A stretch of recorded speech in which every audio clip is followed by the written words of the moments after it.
akan ada terjadi ovulasi pada saat kita melakukan inseminasi. Selain itu, apakah misalnya ini setelah melakukan inseminasi, itu ada aktivitas yang dibatasi itu, Dok? Halo Sobat Adiatma, selamat pagi. Assalamualaikum warahmatullahi wabarakatuh. Kembali lagi ke acara Angkat Jateng.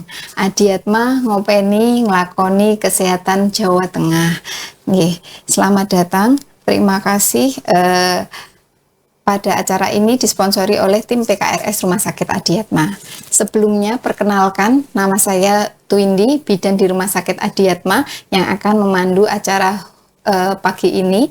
Kemudian di sini saya tidak sendiri. Di sini saya didampingi oleh narasumber kita yang expert tentunya di bidangnya, yaitu dengan Dr. Muhammad Irsam, spesialis obstetrik ginekologi, konsultan fertilitas endokrinologi reproduksi. Selamat pagi Dr. Irsam. Selamat pagi Mbak Twindi, selamat pagi pejuang garis 2, sahabat Adiatma. Kita bertemu kembali, Alhamdulillah. Sehat dokter hari ini? Alhamdulillah sehat. Terima kasih dokter. Dalam episode podcast pagi ini kita akan membahas tema yang sangat menarik ini dokter. Untuk para sobat Adiatma, khususnya untuk para pejuang garis 2. Yaitu temanya tentang inseminasi, siapa yang cocok dan siapa yang tidak. Di dalam dunia promil, kita sering mendengar istilah inseminasi buatan. Banyak yang mengira bahwa ini merupakan jalan pintas yang pasti berhasil sebelum proses ke bayi tabung. Tapi apakah benar semua orang cocok dan dalam menjalani inseminasi? Nah, inseminasi bisa jadi sebuah ikhtiar yang efisien, tapi bisa juga jadi investasi yang sia-sia kalau tidak tepat sasaran. Hari ini kita akan kupas tuntas siapa yang sebenarnya cocok dan punya peluang besar dengan inseminasi. Untuk dokter, sebenarnya apa sih program inseminasi itu, dokter? Mohon dijelaskan. Iya, baik. Jadi selamat pagi para pemirsa, para pejuang garis 2 dan sobat Adiatma. Pagi ini kita membahas tentang inseminasi. Jadi sebenarnya inseminasi itu apa sih? Sehingga kok banyak banget orang mendengungkan, wah inseminasi bisa berhasil. Ya betul. Jadi begini, untuk inseminasi sendiri sebetulnya adalah kita memasukkan ya sperma ke dalam rahim. Ya, dalam rahim. Jadi sampai ke dalam rahim itu sendiri, bukan di mulut rahim. Nah, seperti itu. Jadi intinya seperti itu. Nah, tapi untuk bisa program inseminasi ini butuh beberapa persiapan-persiapan yang fungsinya nanti adalah membantu proses alamiah perbantuan dengan inseminasi ini. Nah, yang pertama apa? Di screening dulu. Bahwa di screening dulu seorang wanita ini kondisi seperti apa. Jadi kalau misalnya kita mau melakukan itu, katakanlah seorang pasangan suami istri datang ke saya, dok, kami sudah lama lebih dari 1 tahun tidak punya anak. Saya mau langsung inseminasi boleh nggak? Jawaban saya pasti bilang boleh dulu. Tapinya nih kan, tapinya apa? Saya periksa dulu ya. Periksa apa? Standar dulu lah.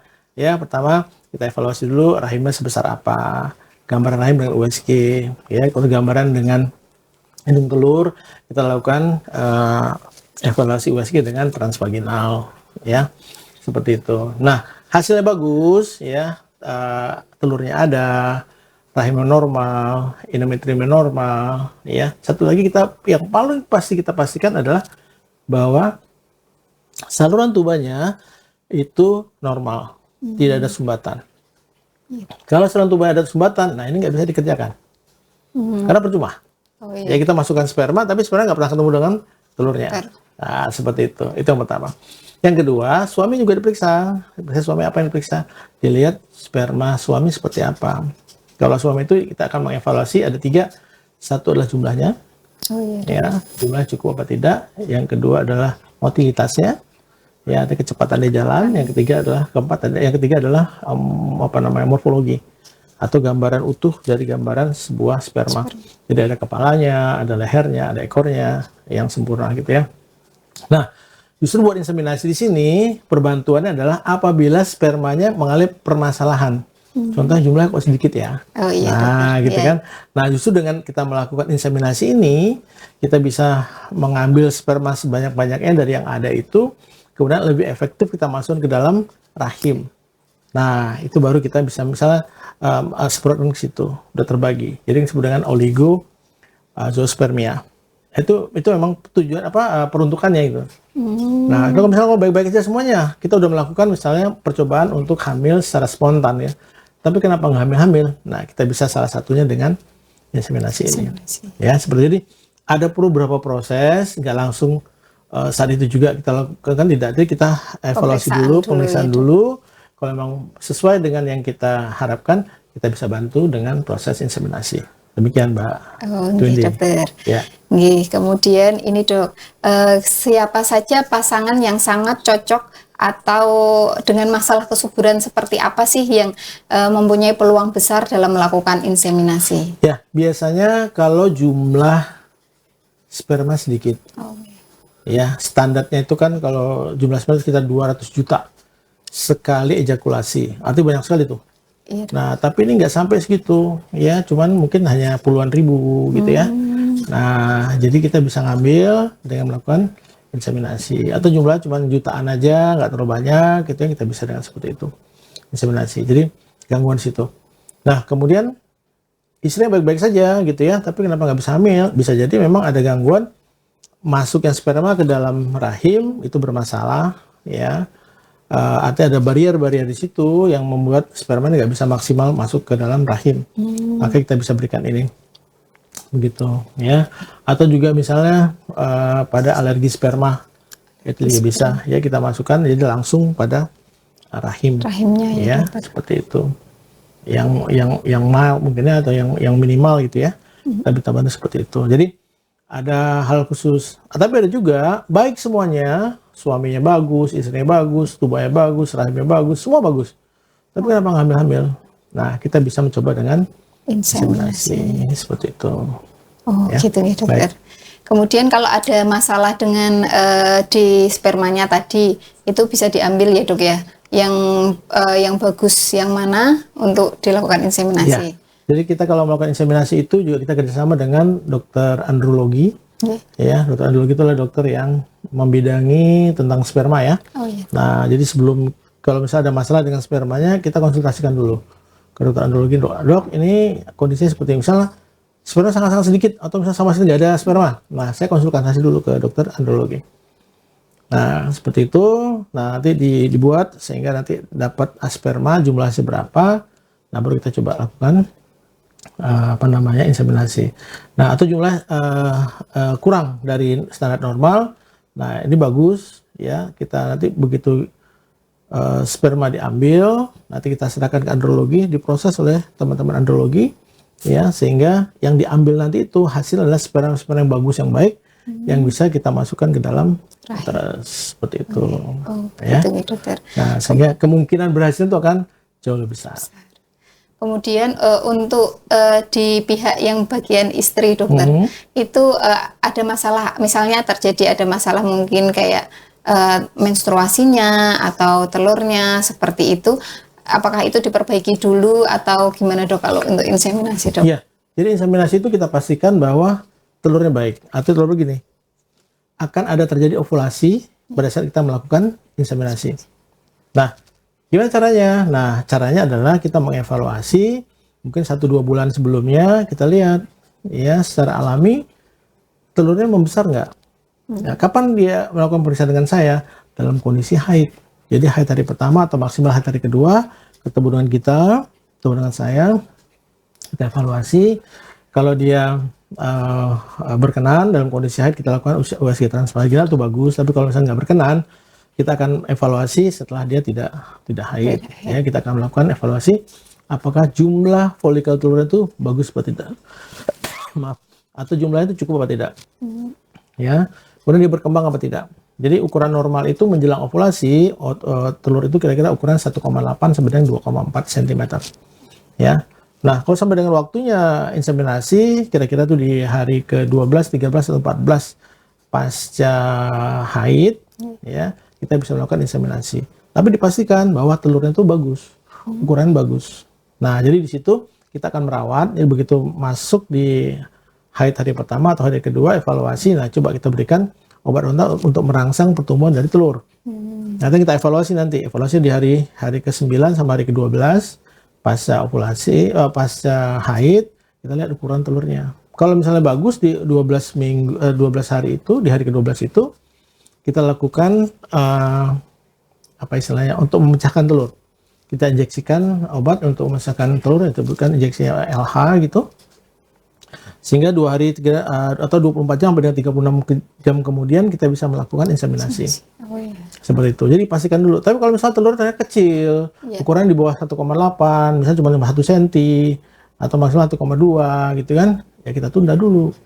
Soalnya kalau saya berikan, kalau saya langsung berikan, nah, nanti gagal. Kemungkinan ya.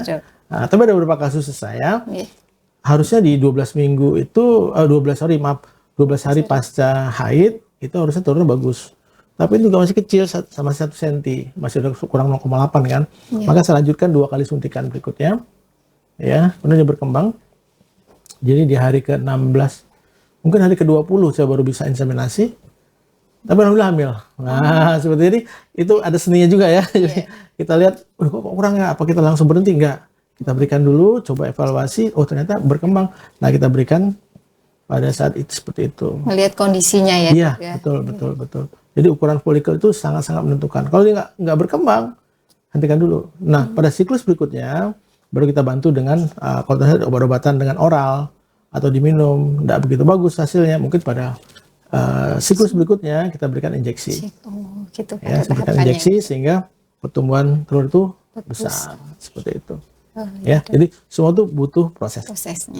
Gitu. Nah, itu dokter. Ya.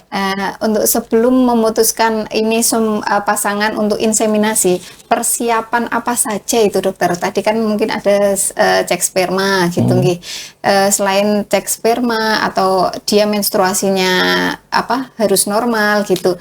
Pemeriksaan apa saja sih yang harus dijalani sebelum melakukan inseminasi itu, dok? Ya, jadi kita pastikan dulu bahwa harinya teratur, ya mungkin dalam waktu 1 siklus 2 siklus dia teratur baik, ya ataupun kalaupun tidak melakukan yang teratur seperti itu, kita bisa mengevaluasi dengan USG transvaginal, kita lihat ukurannya seberapa.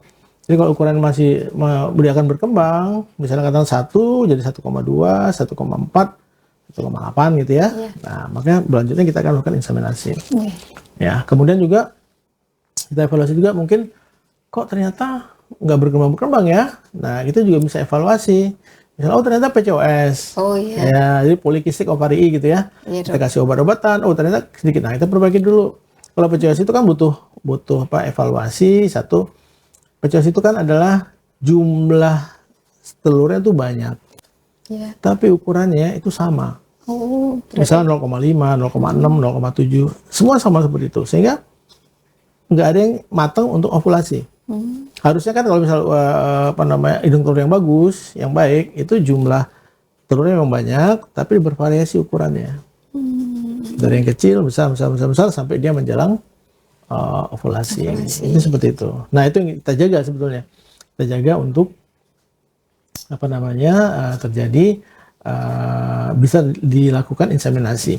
Kalau misalnya nggak ada yang telur yang pecah, ya nggak usah. Kita hentikan dulu, programnya dihentikan dulu. Nah, pertanyaan tadi PCOS tadi, gimana caranya? Satu, usahakan biasanya PCOS itu hubungannya dengan insulin juga. Oh. Ya, ada hubungan insulin. Nah, jadi biasanya juga orang-orangnya dengan BMI yang tinggi atau katakan menjelang obesitas atau bahkan obesitas. Ya, nah maka usahakan turunkan berat badan dengan diet. Ya, turunkan berat badan dengan diet. Kemudian setelah itu ya dietnya juga diet karbo ya. Bukan berarti nggak boleh sama sekali karbohidrat ya, tapi minimalkan. Oh, nah, misal kalau makan nasi biasanya 2 centong gede gitu, ini diminimalkan 2-3 sendok saja, bukan centong ya, jadi 3 sendok saja. Kemudian proteinnya yang tinggi, misalnya pakai telur, pakai daging, pakai ikan, ya sayurnya yang kita evaluasi gitu kan. Berarti bukan harus banyak, tapi paling nggak diminimalkan. Nah, kemudian satu lagi olahraga jangan lupa. Nah, jadi olahraga jadi biasa dalam waktu kalau misal bagus ya, dietnya bagus, berat badan turun, olahraga baik, itu kurang lebih 3 bulan sudah kembali normal itu. Ininya ya Telurnya tadi, ya, betul, Dok, ya. betul, dibantu dengan obat-obatan ya. Oke. Itu seperti itu. Jadi yang paling susah kan dietnya nih. Iya. Prinsip diet itu kan seperti gini, kebutuhan ya sama yang masuk itu kan harus lebih kecil yang masuk, ya, Dok. gitu kan. Nah, sekarang ini kan enggak, kebutuhan sama yang masuk jauh lebih banyak. Jadi kebutuhan misal 2.000 kalori, yang masuk 5.000. Nah, itu yang jadi bermasalah. Harusnya yang masuk, yang dibutuhkan 2.000, yang masuk 1.500 atau bahkan pas lah, masih oke. Iya, Dok. Tapi kalau kurang itu kan bagus. Nah, biasanya orang nggak tahan lapar itu misalnya. Begitu lapar bingung nggak karu-karuan, terus makannya umpah-umpaan. Yang manis-manis itu ya, Dok, ya. Betul. Terus yang manis-manis juga seperti itu. Nah, jadi itu disiapkan juga benar. Ya, jangan lupa juga HSG ya. HSG itu wajib hukumnya. Oh, ternyata udah kita siapkan untuk inseminasi, HSG-nya menyatakan bahwa saluran tubuhnya tersumbat. Lah, ya kan nggak bisa diapa-apain ini. Ya, kalau saluran tubuh tersumbat, sama sekali tersumbat, kita cari penyebabnya. Ya bisa kita perbaiki mungkin misalnya dengan kita laparotomi atau laparoskopi. Ya, kita lihat gambar seperti apa, masih mungkin kan. Tapi kalau yang betul-betul tersumbat juga, cara yang lainnya cuma satu, ya, IVF atau bayi tabung, seperti itu. Berarti yang dengan masalah apa di tuba itu? Iya, tuba itu berpengaruh sekali. Kita nggak bisa apa-apa kalau kena tubanya udah. Kuncinya nyerah ya berarti. Ya, kunci cuma di situ. Oh, inggih, dokter. Gitu. Kemudian selain diet, apakah yang dengan gangguan apa tadi telur, apakah ada obat-obat tertentu itu, Dok? Ya, kita bisa berikan biasanya metformin. Nah, jadi kalau misalnya pasien-pasien saya tuh saya nyatakan PCOS, kemudian saya berikan metformin, kaget itu. Loh, Dok, ini kan obat gula, kok saya dikasih ini? Nah, justru tadi saya bilang, jadi PCOS ini ada hubungan juga dengan insulin. Jadi kita berikan itu, bukan berarti dia memang diabetes, bukan ya. Tapi kita bantu untuk proses menormalkan kembali insulinnya, sehingga membantu juga pertumbuhan dari telurnya seperti itu. Itu banyak tuh pasien-pasien kaget tuh, Dok, saya dikasih metformin, Dok. Saya kan enggak diabetes. Nah, saya kan nggak diabetes, kok saya dikasih metformin gitu ya. Karena metformin itu kan sangat familiar buat orang diabetes ya. Walaupun dia nggak diabetes, tapi kok ibunya bapaknya diabetes, pasti kan baru berinteraksi dengan metformin gitu kan. Nah, oke, seperti itu. Oh, gitu, dokter. Kemudian ini kita selain itu, apakah misalnya ini setelah melakukan inseminasi itu ada aktivitas yang dibatasi itu, Dok? Misalnya apakah harus tiduran terus atau gimana gitu, Dok? Iya. Jadi begini, proses inseminasi itu begini ya. Misalnya datang ke rumah sakit, sudah dijadwalkan sebelumnya, misalnya hari Senin. Iya. Gitu ya. Datang hari Senin jam 7, kemudian kita serahkan apa namanya tabung untuk mengeluarkan sperma. Nah, biasanya di rumah sakit saya itu biasanya kita berikan kamar ya, kamar tidur yang kedap suara. Dalamnya itu ada tempat tidur, kemudian ada kamar mandi ya, betul-betul kedap suara. Jadi tidak mendengarkan apapun di sini. Nah, sehingga supaya apa? Supaya pasien nyaman ya. Jadi takut kalau misalnya katakan dia nggak bisa mengeluarkan sperma dengan selain berhubungan. Nah, kan kasihan kan? Nah, jadi kita berikan itu, kita kasih kenyamanan, sperma itu keluar, ya. Kemudian setelah keluar, diserahkan sama kita yang di luar, nanti keluar, serahkan, diambil, kemudian kita serahkan ke dokter andrologi. Nah, dokter andrologi ini diproses. Ya, sebelum menunggu, kira-kira prosesnya itu kira-kira satu setengah jam lah. Maksimal 2 jam. Hari itu juga. Jadi ibu yang nunggu sama suaminya di kamar, monggo silakan. Ya, setelah 1,5 jam, terus ibunya dipanggil. Nah, kita posisikan ibunya di kamar bersebelahan dengan kamar itu. Kita siapkan tempat tidur ginekologi yang posisinya litotomi, jadi kakinya kita masukkan kanan kiri gitu. Nah, kemudian kita bersihkan, sperma udah siap. Kemudian kita masukkan sperma ke dalam rahim. Ya, setelah masuk ke dalam rahim, kita pastikan baik semuanya. Kira-kira cuma 1 cc, Mbak. Ya, 1 cc kita masukkan. Nah, setelah itu, ibu ini harus tiduran minimal 1 jam. Setelah proses inseminasi. 1 jam saja. Ya, karena apa? Proses ketemunya telur dengan sperma itu kurang lebih sekitar 15 menit. 15 menit. Kita kasih waktu 1 jam. Jadi cukuplah untuk kalau misalnya pertemuan itu ya cukup untuk bisa membuahi. Nah, di situ. Nah, setelah itu setelah 1 jam aktivitas seperti biasa. Ya, jadi kalau misalnya aktivitas biasanya nggak berat-berat ya. Ya. Jadi kalau misalnya kita melakukan sesuatu ya kita sadar sedang dalam proses inseminasi, gitu kan. Aktivitas boleh bebas apapun boleh silakan, tapi mengingat hal itu sehingga kita membatasi diri kan. Nah, kira-kira seperti itu. Berarti tidak harus ini ya yang orang katakan lagi program hamil harus tiduran terus Oh, di rumah gitu. Enggak ya dokter? boleh silakan aja. Gitu Seperti hanya biasa saja. dalam waktu tadi 1 jam untuk bed rest total, Iya. selanjutnya bisa Iya. aktivitas Betul, biasa tapi betul. tidak yang berat-berat Ya, nih dokter. nah kemudian juga setelah itu boleh aja pagi ini inseminasi, mungkin besok paginya berhubungan sendiri monggo Iya. silahkan. Karena kita masih ada waktu untuk katakanlah inseminasi kemarin gagal, ya ternyata telurnya belum keluar gitu ya. Iya, Dok. Nah dibantu lagi dengan proses hubungan seksual di pagi hari berikutnya itu juga sangat membantu. Oh gitu dokter. Bisa jadi. Ya kadang-kadang kan dia terlambat pecahnya gitu kan Iya, bisa iya. ya. Nah, jadi kita berikan begitu. Nah, setelah itu biasanya kita jeda 1 hari kita berhubungan lagi, sudah 1 hari berhubungan lagi. Biasa Seperti biasa seperti itu. Jadi karena kita berikan waktu kurang lebih 5 hari ya untuk proses itu. Nah kemudian setelah itu sudah kita akan menunggu kira-kira 2 minggu kemudian coba dites. tes pack gitu ya Tes dok pack ya. 2 minggu dari itu ya biasanya kalau yang diambil Iya. akan kelihatan positif. Langsung gitu. Ya, jadi pasien saya ada begitu tuh. Oh, gitu. Jadi hampir semua pasien saya begitu dia waktunya haid tapi nggak haid, coba dites positif segera kontrol. Ya seperti itu. Jadi ada juga yang gagal ya. Jadi Iya, dokter. angka presentasinya tuh memang nggak terlalu besar ya. Jadi hampir sama juga dengan seperti IVF gitu. Kira-kira antara 20 sampai 25% 20 sampai 25% angka keberhasilannya nggih dokter. seperti itu. Nggih dokter. Ini nggih ada pertanyaan juga ini dok dari sobat Adiatma. Ini sebentar dok. Ya, ini dari Mbak Rina. Ini bertanya dokter, dok sebenarnya inseminasi itu apa sih bedanya dengan bayi tabung? Sering banget dianggap sama. Nah ini Ya. dok. Ya mungkin prosesnya hampir sama tapi beda banget. Oh iya. Nah, jadi kalau misalnya kita inseminasi ini, kita siapkan ibunya, telurnya dimatangkan, perkiraan kira-kira matang telurnya kapan, itu kita lakukan inseminasi. Ya, artinya telur itu masih dalam rahim ibu, masih di indung telur.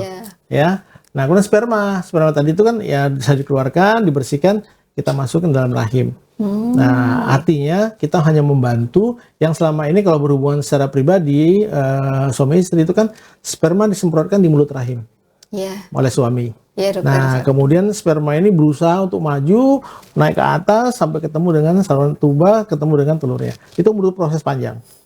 Butuh effort dari sperma ini untuk bisa masuk ke dalam. Nah, di sini kita bantu. Ya, kita bantu sperma ini langsung ke dalam rahim, di mulut rahim. Tubanya. Tubanya. Langsung di situ sehingga dia berjalan hanya lewat tuba saja. Istilahnya jalan tol gitu ya. Betul. Cepat hanya gitu langsung tuba gitu kan, tidak melewati di bawah lagi gitu. Iya, dokter. Nah, itulah inseminasi. Nah, tapi kalau bayi tabung, bayi tabung nggak demikian. Tetap sama, hidung telur kita siapkan, ya kita kasih obat-obatan sehingga hidung telur itu membesar, ya nggak cuma 1, tapi mungkin ada 2 atau 3 masing-masing hidung telur. Hidung telur ada 2 kan, kiri dan kanan kan. Nah, jadi misalnya yang kanan ada 4, yang kiri ada 5 gitu ya. Nah, ini kita ambil. Caranya gimana? Dibedah, bukan dibedah. Jadi dengan menggunakan USG transvaginal, tapi yang khusus spesifik di ujungnya itu ada jarum. Ya, jadi jarum yang sudah disiapkan, dimodifikasi. Nah, jarum ini akan masuk nanti ke dalam rahim. Nah, kita pastikan posisi ovariumnya di mana, telurnya di mana.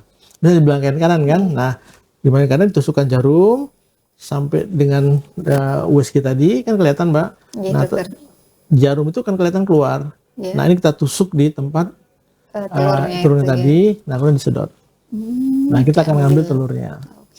Nah, ada 4 atau 5 kita ambil, 4 atau 5 diambil. Nah, kemudian diambil semuanya, kita serahkan sama andrologis. Telurnya itu kalau dicek semuanya, bagus apa tidak. Ya, kalau bagus diambil, nggak bagus dibuang. Nah, dari yang bagus tadi itu, nanti juga dilakukan pembuahan. Nah, pembuahannya itu bukan di rahim, Oh, gitu. di cawan Dok. Petri. Oh. Ini kan udah diambil tadi Iya, nih, iya, diambil perbedaannya kan. itu ya, Nah, dokter. terus Oke. tiap cawan ini dimasukkan telur, Iya. terus dimasukkan juga sperma. Nah, Hmm. sehingga dia akan membuahi dengan sendirinya. Tapi itu tadi di luar tubuh. Nah, setelah dia dibuahi, kita lihat lagi nanti dari yang kita ambil ada 10 misalnya atau ada 8 gitu ya. Iya. Kita buahi semuanya. Dari yang dibuahi semuanya itu bagus semuanya. Iya. Ya nggak ada yang jelek. Oh, ternyata dari 8 itu 4 bagus, yang 4 jelek. Gitu kan? Nah, yang 2 ini kita ambil nanti. Itu butuh hari 4, 5 hari gitu ya. Nah, ambil ya dia pertama bagus. Nah, kira-kira hari kelima, hari ke-7 kalau ini bagus, kita ambil 2 saja, kita masukkan dalam rahim. Oh, Nah, posisi kita sudah harapkan gitu, Dok. nanti yang bakal janin ini tadi nempel di rahim. Kalau udah nempel di rahim, maka itu suatu kehamilan. Hamil dengan IVF atau bayi tabung. Seperti itu. Perbedaannya jadi kalau inseminasi itu adalah kita tidak melakukan proses pengambilan telur ya, dokter ya. Betul. Cukup sperma saja yang akan dimasukkan ke rahim. Sedangkan kalau bayi tabung itu pembuahannya terjadi di luar. Oh iya, dokter, nggih dokter. Nah, ini sisa tadi yang ada kan diambil ada 4 kan mungkin bapak dimasukin. Kalau mau dimasukin jadinya kembar 4 nanti banyak, ya kan. Nah, jadi yang 2 lagi bisa di freezing istilahnya. Di freezing, dibekukan. Iya, dokter. Ya, langsung dibekukan. Ini bisa bertahun-tahun. Oh, Kalau dibutuhkan diambil lagi tinggal dimasukin. bisa untuk misalnya program bayi tabung Berikutnya betul. berikutnya. Jadi nggak perlu lagi ngambil telur lagi. Oh gitu, nggih, dokter langsung, disimpan ya, iya, Dok, ya. betul. Jadi, memotong proses di awal sedikit gitu, nggih, betul. dok, nggih. Dan itu bisa lebih murah. Oh, nggih, dokter. Kemudian ini ada pertanyaan lagi nih, dok. Dari Mbak Dina, apakah proses inseminasi itu sakit atau tidak, dok? Bikin deg-degan katanya ini, dok. Ya, jadi insya Allah untuk inseminasi itu tidak sakit karena kita hanya memasukkan seujung alatnya itu ya kecilnya seperti katakanlah jarum suntik, Iya. tapi terbuat dari silikon. Oh, Jadi silikon. lentur gitu, sekali. iya. Nah, itu dimasukkan ke dalam sampai betul-betul mentok ke dalam. Ya kan silikon kan kecil banget ya. Iya, Nah, dokter. jadi nggak ada sakitnya. Oh, enggak ada sakitnya gitu. Kan pada takut nanti sakit Ya, gitu-gitu gitu, enggak gitu. Nggih. Nggih. Kemudian Nah, ini untuk prosesnya inseminasi itu dari awal sampai akhir itu kira-kira berapa lama itu, Dok? Inseminasi itu sendiri proses awal mana dulu nih? Awal dari Pemeriksaan Oh ya, pemeriksaan paling nggak ya 1 siklus tadi. Ya paling 14 hari. 14 hari. Ya kita ngikuti proses 14 hari sampai dilakukan inseminasi. Datang dalam kondisi haid hari pertama atau haid kedua, kita proses ya. Kita berikan obat-obatan untuk merangsang pertumbuhan telur, ya. Suami juga demikian, kita bagikan vitamin-vitamin yang untuk merangsang perbaikan dari sperma, ya. Hari ke-9, hari ke-12 datang, ya. Hari ke-13 baru kita lakukan inseminasi.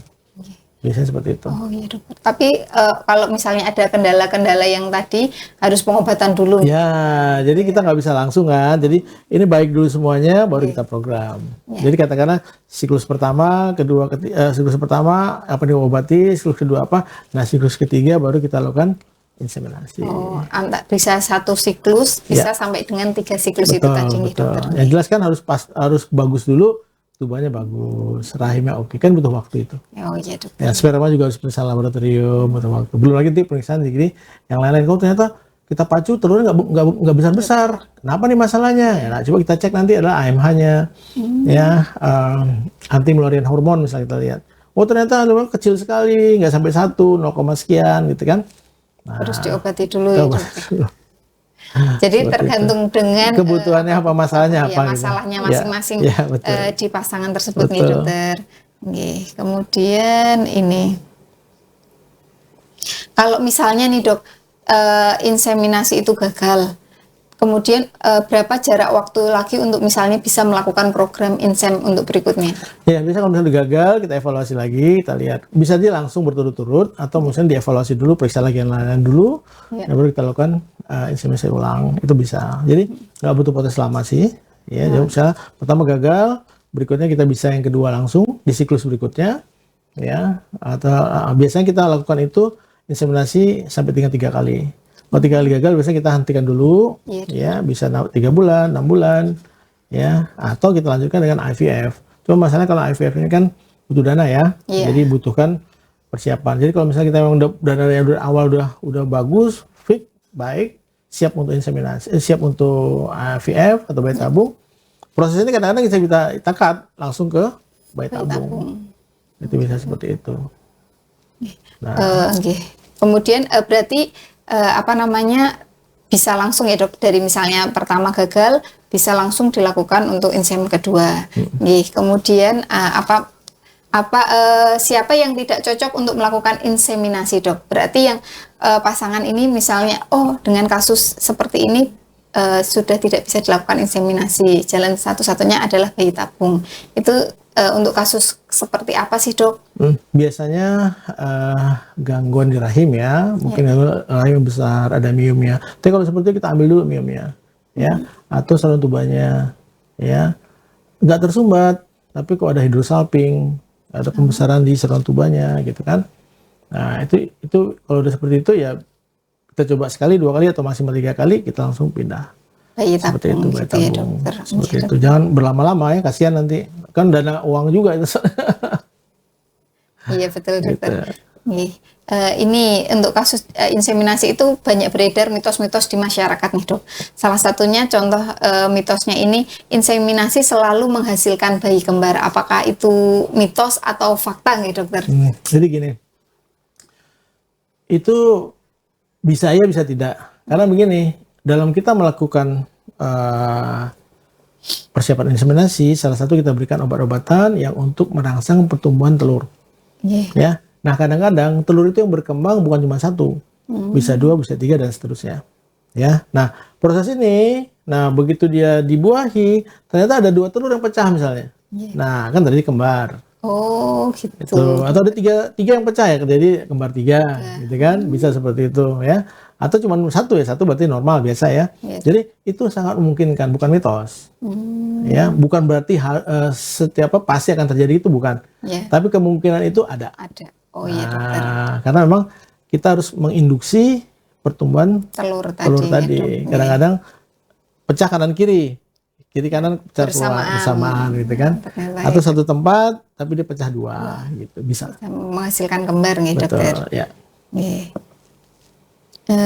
Kemudian ini dokter, berarti tadi kalau setelah inseminasi kan bisa melakukan bisa beraktivitas seperti biasa setelah 1 jam tadi nih dok, tapi tidak dengan catatan tidak yang berat-berat. Nah kemudian untuk setelah inseminasi buatan, apakah tidak perlu berhubungan seksual lagi atau bagaimana untuk menunggu hasilnya positif atau tidaknya itu dok? Ya biasanya gini, seperti katakan tadi bahwa hari ini saya inseminasi. Iya dok. Ya, besok pagi berhubungan nggak apa-apa, malah kita wajibkan. Oh malah diwajibkan ya dok? Karena kadang-kadang kan mungkin ternyata telur nggak pecah atau belum waktunya pecah. Dari USG tuh bagus tuh, gitu ya. Nah kita lakukan dengan hubungan seperti biasa, ya, sehari kemudian, 20 jam kemudian. Nah mungkin dia akan kalau dia pecah situ, dia akan bisa berhubungan. Kalau misalnya sudah terjadi pembuahan, nggak akan ada masalah. Ya, kemudian kita tunda 1 hari, hubungan lagi. Kemudian tunda 1 hari, hubungan lagi. Jadi kira-kira ada 4 kali hubungan yang ada hubungan dengan inseminasi tadi. Oh, setelah proses itu? Setelah itu bebas, nggak masalah. Kapan pun silakan. Seperti itu. Luar biasa ini penjelasannya nih dokter. Sangat membantu sekali. Kemudian untuk biaya nih dok, apakah inseminasi sama IVF atau bayi tabung itu apakah sama ataukah gimana itu dok? Ya, jadi untuk perbantuan dengan inseminasi ini setiap rumah sakit mungkin punya perhitungan masing-masing ya. Jadi rata-rata kalau di Semarang itu antara 7,5 sampai dengan 15 lah, kurang lebih seperti itu. Tiap rumah sakit akan berbeda-beda. Seperti itu. Jadi kalau bayi tabung ya lebih variasi lagi ya, katakanlah antara 100 sampai 150. Atau tergantung juga usia ibu. Biasa usia ibu atau tergantung juga dengan kerusakan yang terjadi atau permasalahan dihadapi apa. Karena butuhkan obat-obatan. Jadi obat-obat inseminasi itu obat-obat IVF itu cukup mahal.